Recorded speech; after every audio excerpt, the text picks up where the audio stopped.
Hello everyone, welcome to this video. आज के इस वीडियो में हम क्लास 12 के गृह विज्ञान का इकाई 3 जिसका शीर्षक है मुद्रा प्रबंधन एवं उपभोक्ता शिक्षा, इसके अंतर्गत दिया गया जो पहला चैप्टर है उसके बारे में अध्ययन कर रहे हैं। यह वीडियो इस चैप्टर का दूसरा भाग है। इसके पहले के वीडियो में हमने क्या क्या अध्ययन किया, आइए उस पर एक नज़र डालते हैं।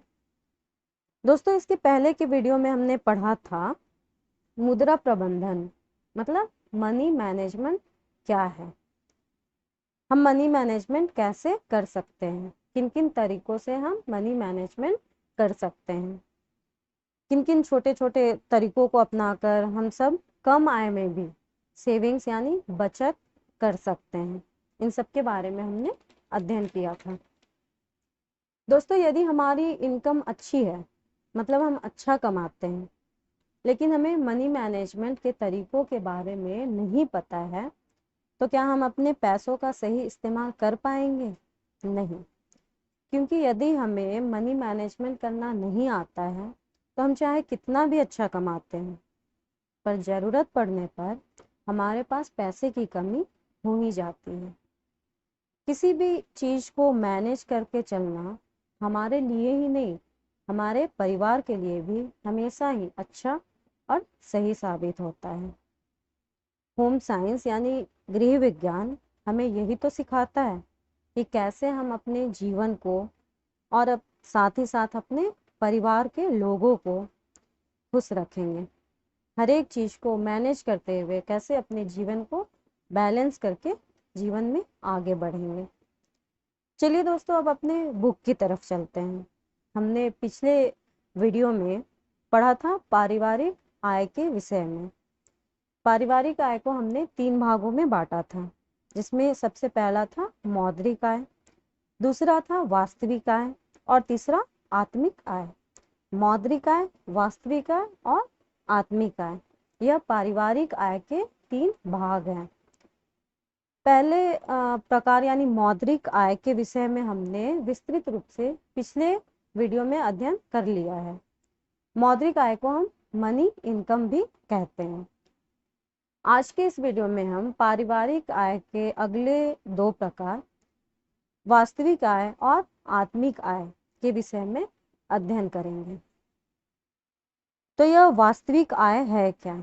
वास्तविक आय को हम रियल इनकम भी कहते हैं। किसी विशेष अवधि में प्राप्त होने वाले सामान या सेवा को वास्तविक आय कहते हैं। किसी विशेष अवधि में प्राप्त होने वाले सामान या सेवा को वास्तविक आय कहा जाता है, जो मौद्रिक आय को व्यय करने से प्राप्त होती है। ग्रॉस एंड ट्रेंडल के अनुसार वास्तविक आय का क्या परिभाषा दिया गया है? ग्रॉस और ट्रेंडल के अनुसार वास्तविक आय का परिभाषा दिया गया है। वास्तविक आय वस्तुओं व सेवाओं का वह प्रवाह है जो पारिवारिक आवश्यकताओं की पूर्ति के लिए एक निश्चित अवधि में उपलब्ध होता है। मैं एक बार फिर बता रही हूँ, ग्रॉस और ट्रेंडल के अनुसार बताया गया है वास्तविक आय वस्तुओं व सेवाओं का वह प्रवाह है जो पारिवारिक आवश्यकताओं की पूर्ति के लिए एक निश्चित अवधि में उपलब्ध होता है। अब यह वास्तविक आय जो है उसके 2 स्रोत होते हैं, प्रत्यक्ष और अप्रत्यक्ष। प्रत्यक्ष वास्तविक आय क्या है और अप्रत्यक्ष वास्तविक आय क्या है, आइए देखते हैं। प्रत्यक्ष वास्तविक आय, इसके अंतर्गत सभी प्रकार की सुख सुविधाएं आती है जिनके लिए हमें धन का व्यय नहीं करना पड़ता है। जैसे मैनेजर को मौद्रिक आय के अतिरिक्त रहने के लिए मकान मुफ्त मिल जाता है तो उसे प्रत्यक्ष मौद्रिक आय कहते हैं।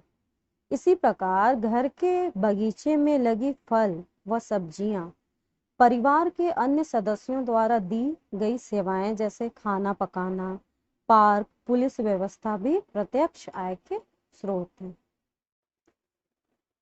जैसे यदि आप किसी कंपनी में काम कर रहे होते हैं और उस कंपनी की तरफ से आपको रहने को घर दे दिया जाता है, तो उस कंपनी की तरफ से आपको जो सैलरी दी जाती है वह तो आपका मौद्रिक आय है, लेकिन जो घर दिया गया आपको रहने को, जो घर दिया गया वह आपका प्रत्यक्ष वास्तविक आय कहलाएगा।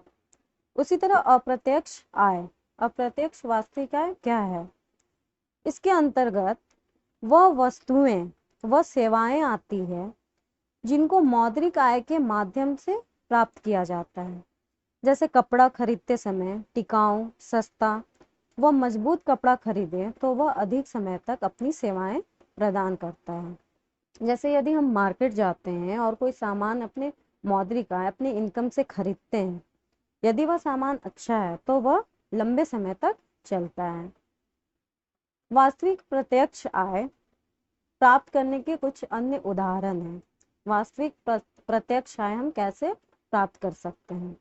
जैसे घर के निकट बागवानी करके फल तथा सब्जियां उगाई जा सकती है। ऐसा करने से फल और सब्जियों के लिए अतिरिक्त पैसा खर्च करने की जरूरत नहीं होगी। फिर दर्जी से कपड़े सिलवाने की अपेक्षा कपड़े स्वयं घर पर ही सिले जा सकते हैं।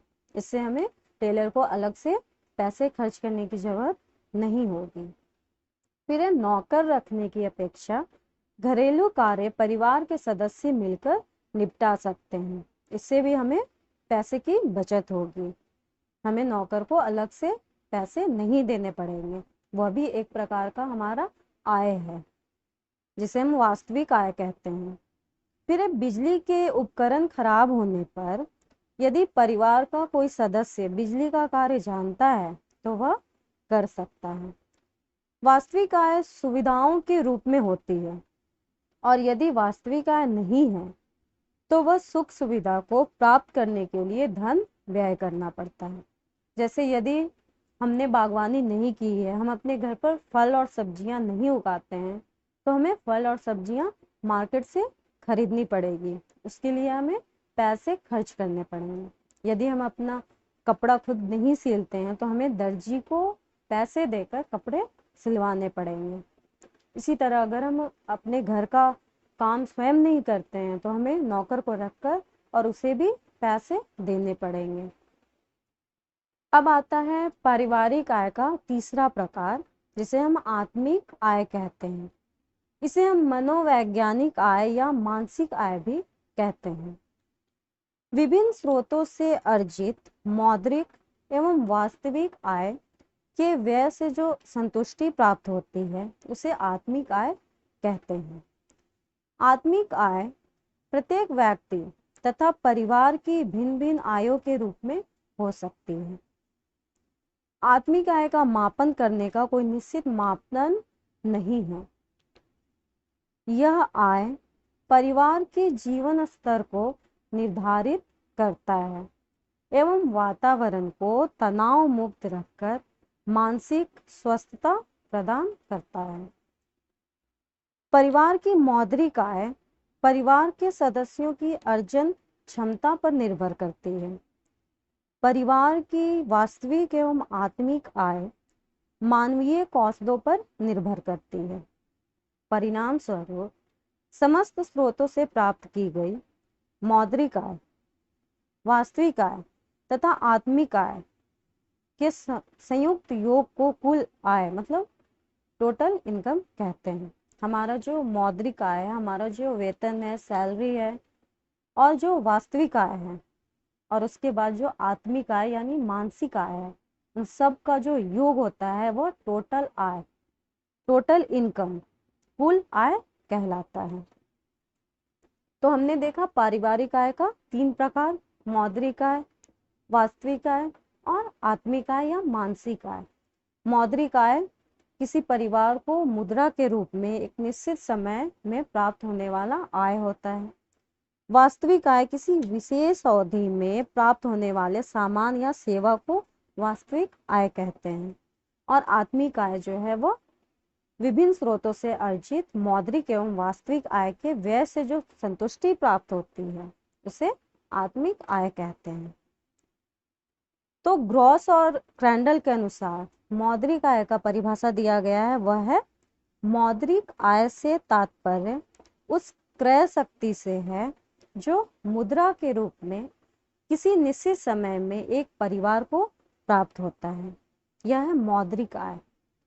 फिर एक ब्रॉस और क्रैंडल के अनुसार अब वास्तविक आय का क्या परिभाषा दिया गया है, तो वह है वास्तविक आय वस्तुओं व सेवाओं का वह प्रवाह है जो पारिवारिक आवश्यकताओं की पूर्ति के लिए एक निश्चित अवधि में उपलब्ध होता है। तो इस तरह आज हमने पढ़ा पारिवारिक आय के प्रकारों के विषय में, जिसमें मौद्रिक आय था जिसके बारे में हमने पहले ही अध्ययन कर लिया है। आज की वीडियो में हमने वास्तविक आय और आत्मिक आय के विषय में अध्ययन किया। आज के वीडियो में बस इतना ही। अगले वीडियो में हम पारिवारिक आय की संपूर्ति की आवश्यकताएं, पारिवारिक आय बढ़ाने के साधन, घरेलू हिसाब किताब रखने की आवश्यकता, इन सब के बारे में अध्ययन करेंगे।